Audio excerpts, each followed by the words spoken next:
Welcome to the Slop Farm. Enjoy the video. You start by powering off the iPad and detaching any protective case so you can access the magic keyboard hinge. Once done, place the assembly on a soft, lint-free cloth to prevent scratches. You'll work at the hinge seam where the clamp meets the iPad. Use low pressure and a plastic pry tool to lift the magnetic edge slightly. This initial lift releases tension, so you don't damage the smart connector contacts, and prepares the keyboard for controlled removal.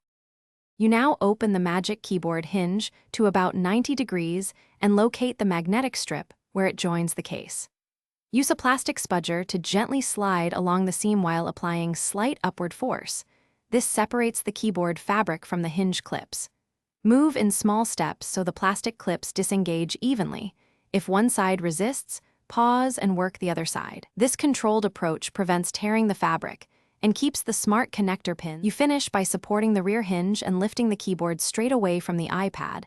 Do not yank or twist because that stresses the ribbon cable. Once removed, inspect the smart connector and any exposed ribbon for bends, debris, or loose clips. Clean with compressed air if needed. If reattaching, align connectors, press evenly, and close the hinge. Troubleshooting tip: if keys or trackpad fail afterward, reseat the smart connector and reboot the iPad. Often restores function immediately.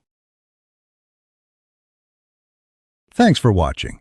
Consider subscribing if we helped you today.